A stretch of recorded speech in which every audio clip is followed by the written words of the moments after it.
teoría de la inversión, etcétera, para reconsiderar en esa perspectiva cómo vamos a explicarnos la dinámica de esta economía que nos ocupa. Dicho esto, entonces, vamos a abordar el tema que me traía, que es el tema de la consideración de la situación de México dentro de estas cadenas globales de valor. Este es el temario que vamos a tratar de revisar dentro del tiempo disponible. Y vamos a comenzar diciendo que este proceso de inserción de México en las cadenas globales de valor, como la situación general de América Latina en su nueva relación con la economía internacional, no es un proceso que haya comenzado hace poco tiempo. Digamos, es como todos sabemos, el comienzo de este proceso fue la salida del modelo de la industrialización sustitutiva y del proteccionismo a fines de los 80, con la apertura, la desregulación, etcétera, que llevó en distintos ritmos y condiciones al reacomodo de la relación de los distintos países de la región en relación con la economía mundial. En términos generales, como también se señalaba esta mañana, creo, hubo dos grandes direcciones de esta reinserción. América del Sur en general optó por el camino de la inserción por la vía de las commodities, por los productos primarios de una u otra forma. Desde América Central para arriba, incluyendo México, en cambio se siguió el camino de la búsqueda de insertar a estas economías en las cadenas globales de valor en alguna proporción. Naturalmente, en el caso de México, que es la economía más importante de la región respecto a Centroamérica, fue el caso que tuvo más impacto y más desarrollos. De manera tal que entonces me voy a centrar básicamente sobre esto. Estas reformas de mercado, para el caso de México, se montaron sobre antecedentes en el desarrollo de la economía mexicana para permitir, facilitar este proceso de integración en las cadenas globales de valor. En principio, en la sustitución de importaciones, México había desarrollado hasta cierta medida una industria automotriz más o menos estructurada, una industria textil bastante desarrollada también, y entonces, además de esto, tenía una historia México de relaciones con Estados Unidos, por las cuales había construido un modelo de relación de inversión denominado maquiladoras, que permitía la importación temporal para reexportar, para elaborar partes de procesos productivos en los que eran el comienzo de la configuración de estas cadenas globales de valor. El proceso de México tuvo varias etapas, no fue un proceso lineal, y entonces tuvimos primero una etapa donde fundamentalmente la integración en las cadenas globales de valor fueron a través de automotriz, textil y electrónica, y en la segunda etapa, que es la etapa más reciente, se ha entrado ahora fundamentalmente en nuevas áreas de negocios, particularmente el mundo del aeroespacial y el software ha empezado a desarrollarse intensamente la participación en estas cadenas globales de valor.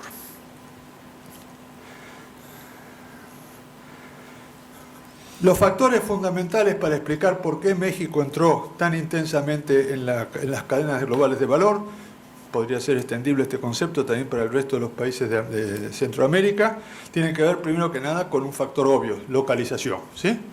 Estamos pegados a Estados Unidos, 3.000 kilómetros de fronteras, había un interés estratégico de las grandes transnacionales norteamericanas para reorganizar sus procesos productivos y había ventajas posibles de obtener por la disponibilidad de mano de obra barata que había en México en el proceso de fragmentación de procesos productivos que mencioné. Mano de obra barata. Luego, la dinámica de inclusión en las cadenas globales de valor estuvo determinada por las decisiones fundamentalmente desde los líderes de las cadenas globales de valor. Ellos fueron los motorizadores de los procesos que llevaron a esta integración y esta motorización tenía que ver con la feroz competencia entre los distintos líderes en las cadenas globales de valor, en automotriz, en textil, en electrónica, etcétera, sobre lo cual haremos un poco más de referencia más adelante. La existencia del régimen de maquiladoras que ya existía en México, que permitía la importación temporal para reexportar, fue un factor muy importante porque había incentivos fiscales de distinto tipo que estimulaba a montar este tipo de empresas en el país. El Tratado de Libre Comercio de América del Norte fue decisivo porque armó el área de América del Norte como una gran área económica con ventajas notables para la integración de los procesos productivos de estas grandes empresas. Luego también estuvo el factor estimulante de las políticas de tratados bilaterales de México con múltiples países. México es uno de los países que más tratados bilaterales tiene y esto ha significado un factor de gran atracción para las empresas transnacionales porque pueden producir desde México y exportar desde México aprovechando las ventajas de los tratados bilaterales que a lo mejor capturados de sus países de origen no los podrían aprovechar. Y luego están los programas que han ido desarrollando durante el transcurso de los años gubernamentales para promover clústeres o agrupamientos productivos benéficos para el anclaje de estas integraciones en las cadenas productivas globales, generando sinergias regionales favorables. Por último, en el particular en el área textil, México se benefició durante varios años de las ventajas que se derivaban del acuerdo multifibra, ¿sí?, que facilitaban la posibilidad de exportación con ventajas comparativas respecto a otros países. Después de estos casi 2 décadas de integración en las cadenas globales de valor, uno puede reportar 3 resultados significativos. De una parte, hay una evolución que en general puede ser caracterizada como relevante en la participación de México en estas cadenas globales de valor, muy conflictiva, pero de todas maneras tendencialmente favorable. Por otro lado, una dinámica de actores locales que han ido tomando un papel más protagónico para configurar los modos de integración en estas cadenas globales de valor. Y por último, en contraste, resultado macro del conjunto de la economía, en el contexto de esta integración en las cadenas globales de valor, se observan procesos graves de desequilibrios en la organización económica nacional, conformada a partir de esta forma de inserción en la economía internacional. Entonces vamos a ver brevemente primero algunas evidencias de los resultados que se han logrado en estos años. Vamos a destacar en primer lugar la industria automotriz.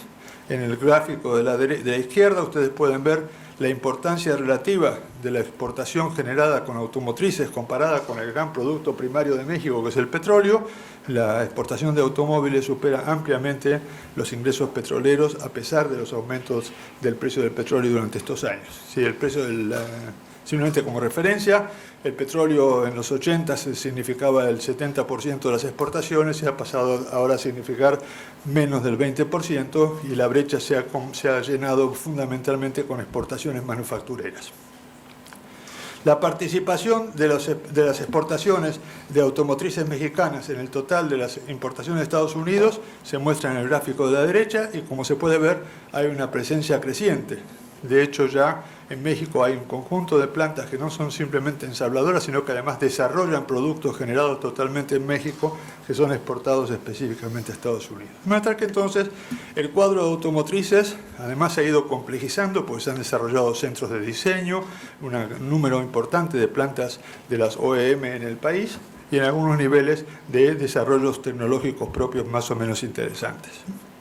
Sin embargo, México muestra, como se señala, una contrapartida en esta inserción, que es la debilidad del mercado interno. Acá en la gráfica de la izquierda se lo contrasta contra la situación de Brasil y de Argentina, y se muestra que en el caso de México la venta de productos automotrices, automóviles, camiones y demás en el mercado interno es débil y que está fundamentalmente determinada por la presencia en el mercado internacional, fundamentalmente venta a Estados Unidos, a diferencia del caso de Brasil y de México. Lo mismo pasa con los vehículos pesados. De manera que la situación en la cadena automotriz es una situación progresiva, pero con dificultades y limitaciones que están fuertemente ahora condicionadas por las tensiones que se están generando con el desplazamiento de la producción automotriz hacia los países en desarrollo. Por primera vez se producen más autos en los países en desarrollo que en los países desarrollados, y con la nueva articulación de las relaciones con China, que están también modificando la ecuación y que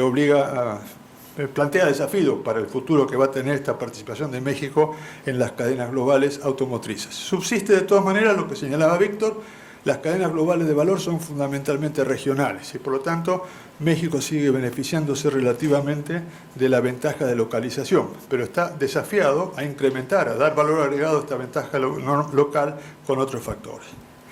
En el caso de tejidos y ropa, México, como señalaba, tiene una larga historia de producción textil.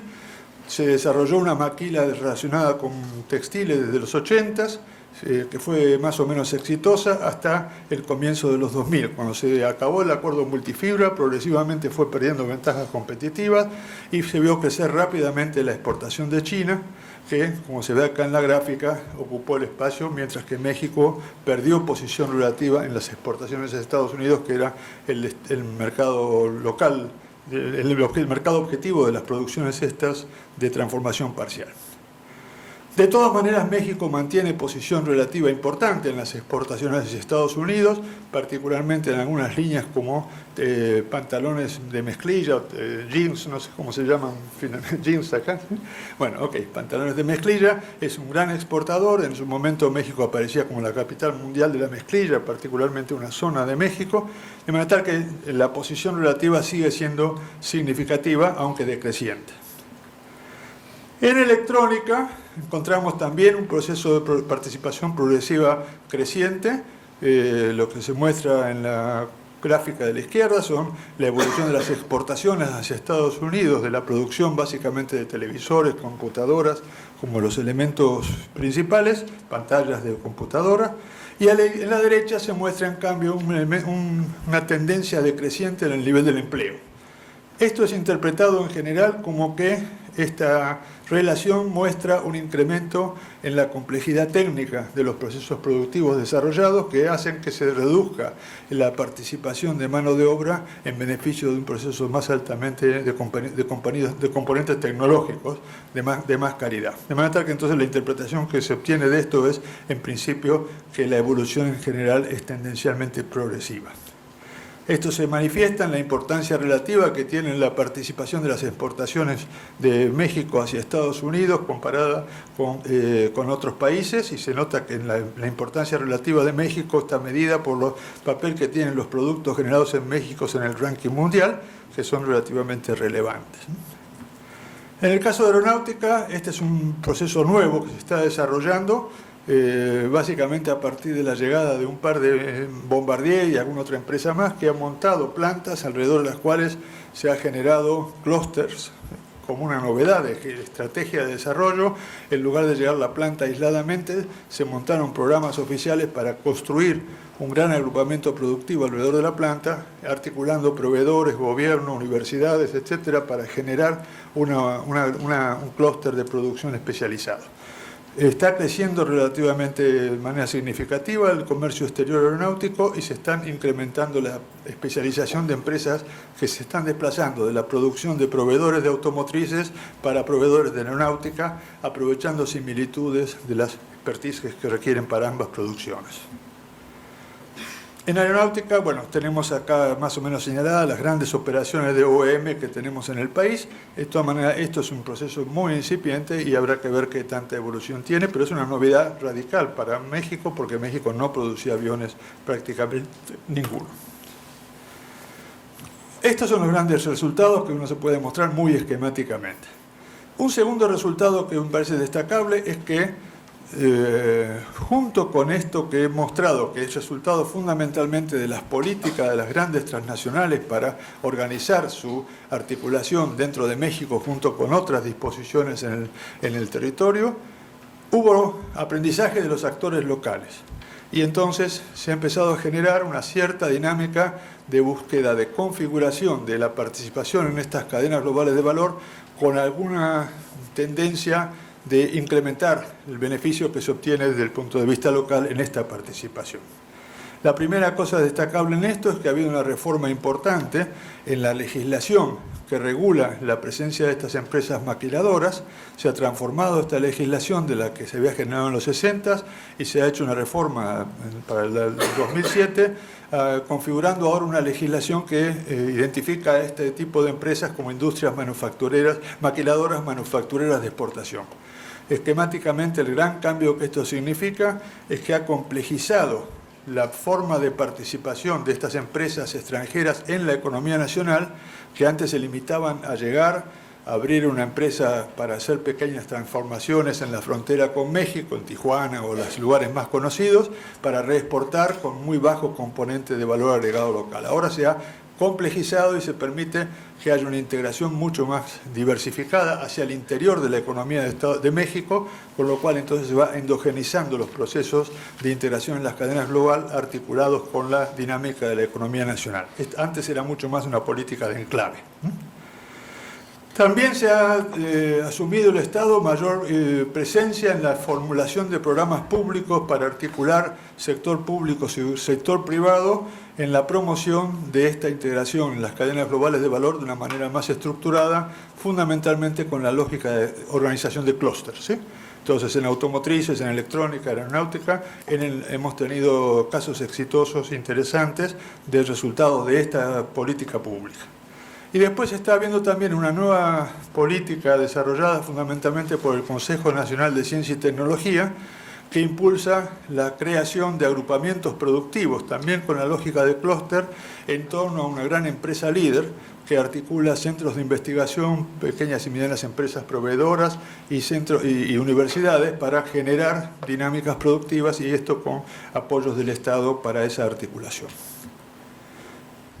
Como parte de estas respuestas proactivas también ha habido una creciente complejización de la industria automotriz, algunos datos se presentan acá, un desarrollo importante de la industria de proveedores que se ha ido siendo cada vez más sofisticada con los años de experiencia, que permiten generar procesos completos de producción de unidades que son generadas en México para exportar a distintos países. En el caso de textiles es muy interesante porque, como mostré anteriormente, la integración en la cadena textil había tenido una evolución exitosa y luego una caída insignificativa. Esto tuvo una respuesta proactiva de la industria, que ha generado un programa para cambiar la modalidad de integración en las cadenas globales de valor, avanzando en la dirección de subir en la cadena global de valor con productos de más valor agregado y de mayor precio, de manera tal de competir en nichos más seleccionados en lugar de trabajar con procesos masivos como los que estaban acostumbrados. Todo esto que les comento es los dos grandes resultados que uno puede mostrar interesantes y positivos. Al mismo tiempo, es necesario también señalar que el cuadro que de conjunto resulta esto en cuanto a lo que pasó con la economía nacional, con el conjunto de la economía nacional, no es nada favorable, digamos. En principio, podemos señalar que lo que sería el gran éxito de esta integración en las cadenas productivas globales, medidos por el auge extraordinario que tuvo México en el crecimiento de las exportaciones. Pasamos de una balanza de 40.000 millones de dólares a una balanza de 500.000 millones de dólares. Así que México rankea positivamente en su participación en el comercio mundial. Pero cuando uno cala en el detalle y ve que hay un componente muy significativo de productos importados para reexportar, se encuentra con que tiene un déficit en la balanza comercial muy importante, y que además esto se explica en relación con que hay una participación de bienes intermedios para la exportación manufacturera que alcanza por momentos al 90% de esa producción. De manera tal que entonces tenemos una vulnerabilidad estratégica a pesar de tener una explosión en el tamaño del comercio internacional del país. Más grave todavía es que tenemos pocas señales de endogenización de la innovación y el progreso tecnológico a consecuencia de estas relaciones con las cadenas globales de valor. No se tienen mayor evidencia de que haya estos spillover esperables en la presencia de inversión extranjera, y por el contrario, por ejemplo, medido por el saldo de los bienes tecnológicos en la balanza comercial, se encuentra que es creciente el déficit, evidencia de que estamos importando toda la tecnología con la cual hacemos estos procesos de transformación y que hay poco desarrollo endógeno nacional sobre el tema. Finalmente, una dramática fenómeno de esta decisión estratégica de integrarse a México a la economía global por la vía de las cadenas globales de valor fue que, esto es un problema de política gubernamental, en los 90 se decidió priorizar absolutamente la inserción en la economía global sacrificando el mercado interno. Se hizo una contraposición de sacrificio del mercado interno en beneficio de la salida exportadora. Una pequeña evidencia es lo que pueden ver acá, en la línea amarilla, lo que mide el consumo en el total de la cuenta, y uno encuentra que hay una sistemática contracción del mercado interno que ha sido la contraparte de esta expansión sostenida en la presencia internacional. Para terminar, lecciones aprendidas. Primera cosa que hay que destacar es que la dinámica de inserción en las cadenas globales de valor está fundamentalmente determinado por las empresas transnacionales en función de ciertas ventajas competitivas estáticas o dinámicas que tengan los distintos países, pero que en realidad los países no parecen ser los actores fundamentales que deciden si vienen o no vienen las empresas, sino que son las empresas en función de su juego global los que terminan decidiendo a dónde van a posicionarse y de qué manera. Segunda cosa importante, las ventajas relativas de localización o de otro tipo, como las que, por ejemplo, dispuso México, localización, mano de obra, costo de mano de obra, etc., no son suficientes. Son iniciales, pero luego requieren ser elaboradas a través del desarrollo de ventajas competitivas dinámicas mediante estrategias de distinto tipo de adaptación, tanto del gobierno como de las empresas. Programas de just in time, flexibilidad, diseño, segmentación de mercado, etc. Consecuencia de esto, lo que también se hace evidente en esta experiencia es que los gobiernos deben ser proactivos. En el caso de México, alguna proactividad se ha ido evidenciando con el transcurso del tiempo, incluyendo la modificación de marcos legales, institucionales, etc. Desafíos. Esta inserción, en el caso muy particular de México, y a consecuencia no de la inserción misma, yo creo, sino de la manera en que los gobiernos gestionaron esta inserción, ha promovido una nueva forma de heterogeneidad estructural, tomando la vieja terminología de la CEPAL, digamos, ¿no? Si hemos pasado a una situación donde tenemos un segmento dinámico de la economía, moderno, tecnificado, etcétera, y otro segmento muy numeroso, atrasado, desarticulado y por lo demás enfrentado a graves problemas de desarrollo. En segundo lugar, por lo tanto, esto requeriría una acción de política pública para rearticular estos dos segmentos, generando la integración más progresiva de esta participación en los segmentos internacionales con la capacidad productiva interna. Dicho muy prácticamente, el costo de esta integración ha sido la desintegración de cadenas productivas industriales internas y la desaparición de buena parte de los proveedores locales en beneficio de los proveedores internacionales. El segundo elemento a destacar es la necesidad de que para sostener estos clústeres haya políticas públicas que generen las condiciones institucionales, etcétera, que los hagan posible, incluyendo las formas de adaptaciones legales que hagan falta para que esto pueda desarrollarse.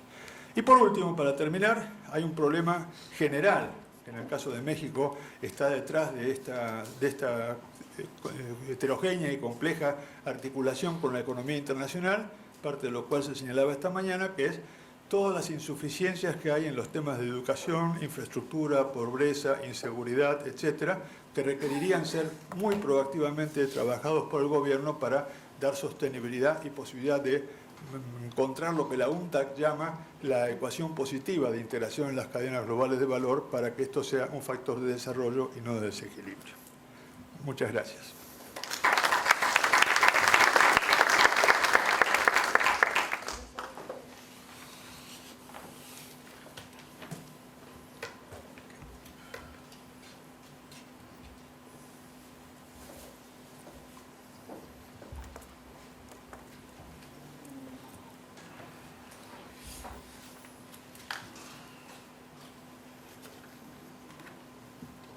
Bueno, como tercer expositor de esta tercera parte, de este tercer panel, tenemos al doctor Germán Alarco, viene de la Universidad del Pacífico, pero obviamente él ha desarrollado o se desarrolla como profesor en el Centro de Investigación y Docencia del CIDE, México. Como repito, él es economista de nuestra casa de estudios y él tiene una vasta experiencia en el mundo económico, ha sido presidente del Centro Nacional de Planeamiento Estratégico, CEPLAN, ha sido director general de Asuntos Económicos y viceministro de Economía y asesor del ministro de Economía y Finanzas en el periodo 87-89. Y bueno, tiene una larga experiencia que perdíamos tiempo para no aprovechar su exposición. El doctor Germán Alarco, nos comparte su experiencia referida a obstáculos internos y creación de oportunidades para el comercio exterior. Un aplauso, por favor, para recibirlo. ¿Qué tal? Son 20 minutos, ¿no? Sí. En primer lugar, obviamente agradecer a los encargados de la organización de este evento. Voy a referirme en este caso al tema de obstáculos internos. Yo creo que nuestra exposición es complementaria a lo que se ha venido comentando en estas sesiones de la mañana y la tarde. En la mañana se comentaba, hay los temas de la política comercial importantes para el desarrollo de las exportaciones y nosotros incidimos por el lado se comentó en la mañana de los temas micro y yo creo que voy a incidir por el lado de los temas de las políticas intermedias. Es decir, entendemos que el esfuerzo exportador parte desde la base productiva y este esfuerzo exportador que parte desde la base productiva requiere de una visión sistémica. Y esta visión sistémica comprende aspectos microeconómicos, macroeconómicos, políticas intermedias y políticas en relación a la parte más de las funciones y demás. Vamos a plantear brevemente lo que son nuestras hipótesis que están señaladas en esta presentación. La primera es que una parte importante de los problemas relativos a ampliar y diversificar nuestra oferta exportadora son de naturaleza interna, es decir, básicamente lo que nos vamos a referir obviamente ahora son los problemas internos, los obstáculos internos. El segundo tema es lo que acabo de comentar, relativo a que la política comercial es importante, pero es insuficiente para hacer frente a este objetivo de ampliar y diversificar nuestra base exportadora. Y la tercera visión es, o tercera hipótesis es, a partir del enfoque sistémico, señalar que la mejora de nuestra capacidad exportadora desde ampliar nuestra capacidad productiva parte de combinar o de considerar un conjunto de políticas relativas a política industrial, fortalecer órganos reguladores, voy a comentar este tema porque me voy a centrar mucho en el tema de las cadenas logísticas de comercio exterior, luego promover más activamente la libre competencia, más inversión pública en infraestructura y también la necesidad de actuar en términos de coordinaciones internacionales. Debo comentar que la información para esta presentación devino de una consultoría que hicimos todo un grupo de gentes hace varios años atrás, relativa a los 12 principales productos de comercio exterior del país. Hemos dividido la presentación en 3 partes: participación en el comercio exterior, la segunda, fallas de mercado y sobrecostos, y la tercera, que serían un poco las propuestas. Muchos temas ya son lugares comunes en otros países como el Brasil y México, pero no lugares comunes en el Perú, porque hablar de política industrial en el Perú realmente todavía es una herejía por el dominio, digamos, neoliberal de la política macroeconómica. Y hablar también ahora de infraestructura pública tampoco es un lugar común. ¿Por qué? Porque el tema central en el Perú son las asociaciones público-privadas, que efectivamente pueden complementar una serie de actividades, pero que tampoco pueden ser la salida para